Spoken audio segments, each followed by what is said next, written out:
Hi there, and welcome to Connect, the weekly podcast for the California MBA, featuring one-on-one interviews with movers and shakers in the mortgage industry. I'm Susan Milazzo, CEO of the California MBA, and I'm very happy that you could join us for today's podcast. Before we get to our guest and presentation, I'd like to thank our Connect podcast sponsor, Incelerate. Incelerate helps lenders close more loans through better borrower engagement, through the mortgage industry's most innovative customer experience platform, which delivers lead management, sales enablement, engagement, a robust mortgage-specific content library, and data intelligence, all in one comprehensive and highly scalable platform. Incelerate delivers dynamic technology, strategy, and content for every channel of your business to ensure engagement throughout the customer journey, whether it be your borrowers, referral partners, or any other party to the loan transaction. This dynamic enterprise solution seamlessly fits into your tech stack due to their advanced API connectivity, modern design, and open architecture. Gone are the days of managing multiple and separate systems and having your data trapped in data silos. This innovative platform allows you to provide your internal and external customers timely, relevant information based on data intelligence to build repeatable outcomes at each stage of the customer's journey. Close more loans, improve borrower conversions, enhance customer retention, transform your customer acquisition lifestyle, and create customers for life. For more information, visit incelerate.com. And with that, I would like to turn it over to today's guest. I'm very happy to be welcoming Dave Savage from Mortgage Coach. Dave, welcome. Hey, it's good to be here, and thanks for having me. Absolutely, absolutely. So kind of want to get right into it. And I always like to start out with a little background. I know a lot of people know you in the industry. You've an avid speaker and been around for a long time, but I'd be interested to know how you got started in the industry and what led you to found Mortgage Coach. Gosh, I mean, that's probably a longer story, but I mean, I stumbled into the mortgage business like a lot of folks. I don't think like, oh, I went to school to be a loan officer and get in the mortgage business. That's a story all in itself. But I started, in the 80s. I think it was 87. I think rates were around 11 3/4. And I remember I felt like I missed it. Like there were all these people the year before I got in that were like, we're buying houses and you missed it. And I was like, man, I got in too late. I missed it. But it ended up being, great timing. The business just got better. I think first few years, 1003s were still typed out. And I remember when getting fax rate sheet was an innovation. So I started out a long time ago. The Mortgage Coach backstory is I became a pretty successful loan officer. My team did over 300 loans a year. And I'd also built a mortgage company, Mortgage Link, out of Southern California. And I think we did about 3,000 loans a year. And Mortgage Coach, like my advantage, my value proposition was that I just delivered this wow experience to families. And I really wanted LOSs to build some of the functionality of Mortgage Coach, but it became clear that wasn't going to happen. So when I started Mortgage Coach, it was to build a piece of technology for my team and a competitive advantage for our company. And then as I found out how expensive it was going to be to build this piece of technology, I decided, to justify it, I'm going to need to sell it. And we launched Mortgage Coach in 1997 from the sales mastery stage in California, in Palm Desert. Yeah. That's funny. My son is in the mortgage business, and I tell him, because he said, "Oh, rates are going to go up," and I'm like, I got my first loan 11%. It's just a cycle. Like, don't let it freak you out. So that's it. Exactly. People still buy homes. It's still something people. They're going to buy homes when they want to buy homes. 16, they'll figure it out. Yeah, because if they want to be a homeowner, that's what's going to happen, and they'll figure out a way. So if they can make a payment. So we're very excited to have Mortgage Coach as part of the California MBA community. And for those who may not be familiar with your company, if you can talk a little bit about what it is that you do, because I know you said you kind of founded it as your own internal, proprietary application, but then made it available for the industry. Yeah. So folks realize, like, when people get into debt, they get a fee worksheet, and it's rate, it's payment, and it's cash to close. Typically, it's a PDF that's an attachment in an email. Sometimes it actually might be built into an email. And at Mortgage Coach, we think that's transactional data. You're commoditizing yourself. It's not really educating the family. It's not really showing them how they can achieve their goals, their bigger financial goals with a mortgage and a home. And so Mortgage Coach, we have this total cost analysis. Now, if it was a renter, it'd be a rent versus own total cost analysis. If it's someone buying a home and they're looking at different options. But what makes Mortgage Coach special is, first of all, we leverage all of the value of technology. So if a borrower clicked on it from a desktop, they're going to get this desktop experience. If they click on it from a mobile phone, they're going to get this mobile phone. If they clicked on it from their iPad, they're going to get this iPad experience, and it can stream video. But the heart of it is that we believe that when someone gets into debt, they should always get options. So, whether it's with points, without points, whether it's monthly MI versus, annual MI or single premium payment MI, like every family should look at options. And then we also believe, and the clients that invest in Mortgage Coach believe, that families should get a little more transparency. So let's show the cost of those options over like 3 years or 5 years or 15 years. So a Mortgage Coach total cost analysis would be this experience. So a consumer can okay, here's my loan options. Here's how they stack up against each other monthly, 3 years from now, 10 years from now. And then the other thing that's really important to Mortgage Coach is to give every family a little bit of fiscal literacy. Like, we think that there is a financial literacy crisis in America. Like, high school kids don't get out of school with fiscal literacy and understanding how to build wealth with real estate and understanding how to manage liabilities. They don't come out of college with that financial literacy. And most families never get it. Most families retire with less than $100,000 in the bank. They don't have financial advisors. They don't have advisors. So our whole thesis is the mortgage industry can fix that. Loan officers can fix that. And so we build a lot of just fiscal literacy concepts within our platform. And we teach loan officers how to be advisors versus loan officers.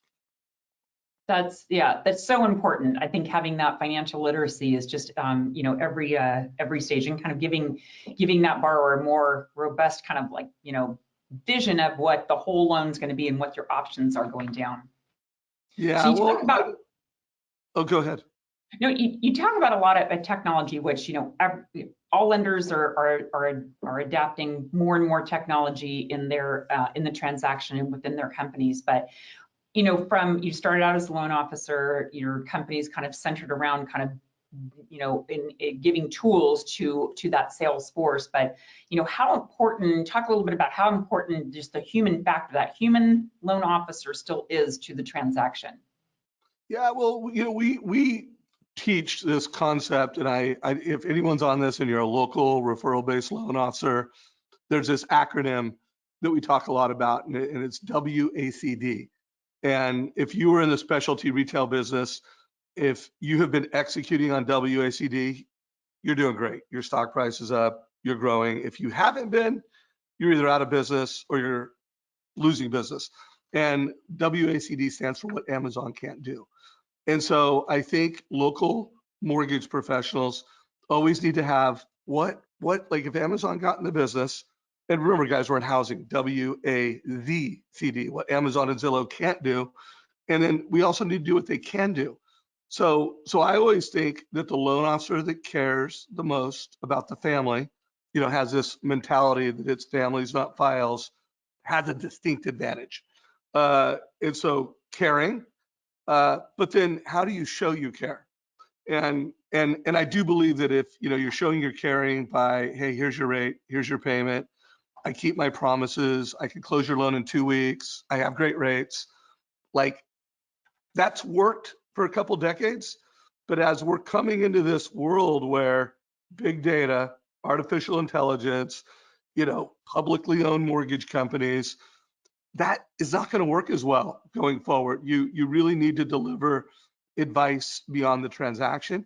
You need to care about the family. So, I mean, the human piece of it is just really caring about being a pro, really caring about serving that family beyond just a transaction, because I think the transaction itself, it's really table stakes in today's world. Like, our industry is full of experienced, they know transactions, they know guidelines, they have good tech, like people that can close a transaction on time and under budget. Like, the industry is full of pros, but I think we're at this place in our market where you need to do more than that. You need to provide leadership, and you need to provide financial literacy to have that advantage. Yeah, more of a relationship than just a transaction. Yeah, but it's even more than a relationship. It's being an advisor. Like, I believe that a mortgage professional could be the single most important advisor to a family, period. Like, more valuable than a certified financial planner, more valuable than a CPA, more valuable. There's like over 2 million professionals, over 600,000 CPAs, 300,000 financial advisors, 1.2 million life insurance agents. There's over 2 million professionals that are helping families with advice on the asset side of the balance sheet. But when you look at the liability side of a family's, well, forget a family, America's balance sheet, we got 150,000 loan officers. Maybe there's more that are licensed, but when you really look at loan officers that are serving families on a regular basis, it's somewhere between 150 and 170. And let's face it, a lot more people live and die based off of the equity in their home or the liability management. So I think it's being more than a loan officer is what I'm really pushing for, into being the most valuable advisor is what I push for. And stop competing with channels like broker versus banker, credit union, bank versus IMB. Guys, we're all in the same business, and let's just be the most valuable advisor to a family, and let's really help families manage their liabilities. That's what we're all about. Yeah, most Americans, that's the way that they can build wealth, is through home ownership. Absolutely. Yeah, absolutely. 49 million people in America have a mortgage. And by the way, most of those folks don't have financial advisors. They need the mortgage industry to step up and provide that fiscal literacy for them. So many economists are predicting, of course, 2022, we're going to see a big drop in refi volume and a shift to more high effort purchase lending. How would you advise lenders to prepare for what's to come? Yeah, so I mean, I definitely think we need to prepare for a purchase only market and a shrinking refi market. But at the same time, I think if you don't do refis, then you're not a client for life loan officer. Like, even if you're purchase focused, realtors are my kind of alpha referral partner.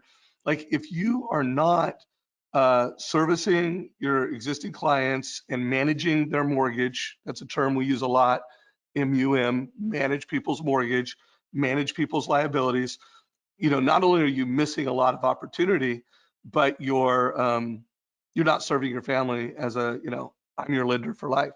So, and I do think that, I'm not an economist and the futurist that predicts rates, but there are enough people that are leaders, both in our industry and economists, that say, hey, we could have another refi dip.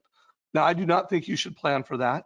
I think you should plan on purchase centric, but I think, like, if you don't have everybody in your database, if you're not doing annual reviews for people, you're blowing it. Like it's a huge mistake. And I see loan officers over and over.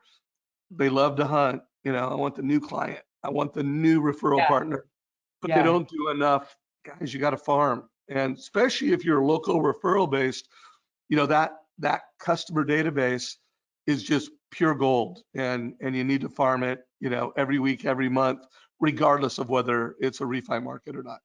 Right. Another just kind of expand on the topic of like you had said, the the liability part of what Americans are looking at. So we have more than 42 million Americans have student loan debts and are either denied home financing or have reduced purchase power because of high DTI. So what can lenders do to help improve financing outcomes for those people? So first of all, of that, 45 million of families that have student loans, according to the CFPB, 25 million of those people actually qualify to either have their payment reduced or to actually have some of that debt forgiven. So 45 million families could qualify to lower payment or have it discounted, and they do not know it. Like, they don't know it. Like, it's the biggest secret. I only found out about it a couple months ago because we did a partnership with LoanSense and we integrated them into our platform, and they've got this just extraordinary platform where a loan officer can put in the information, student loan information, put in people's income. I didn't realize how many people have gotten student loans and never graduated from college, or how many people that have student loans and they don't have an income reflective of what they went to school for, so they qualify for discount. So that's one thing that every mortgage professional should do. It's every time you're talking to someone and they have a student loan, even if they qualify for the purchase of the refi, you should still like, hey, let's optimize this. My job is to optimize your liabilities. Right. So that means, and for that matter, when you're doing a purchase with someone, you should be looking like, what's your credit card debt? What's your car loan? What's your student loans? And you should be optimizing it. You should be able to say, hey, based off of your debt structure, what you told me your financial goals are, here's a recommendation. And clearly, if they have student loans, it's put them into the LoanSense platform and then use the mortgage coach integration to show the family their maximized, their optimized purchase power. Right. Yeah. I think that kind of goes back to your earlier message about be a trusted advisor, kind of look at the whole picture, give them more than what they're asking for, right? I mean, every consumer wants that. Well, go beyond the transaction. Like, it's really simple. If you care about more than just closing the loan and you care about that family and building wealth with real estate over time, then just go beyond the transaction, and you'll have more conversion, you'll have more referrals, you'll have more fun, and the families will be better served. Yeah. Yeah. Great. No, great point. And that sounds like a really a great tool that Mortgage Coach has available. So I mentioned earlier, very happy to have you and Mortgage Coach within the California MBA family. Love to hear kind of why did you join, and what would you tell someone else in the industry about the value of membership in the California MBA?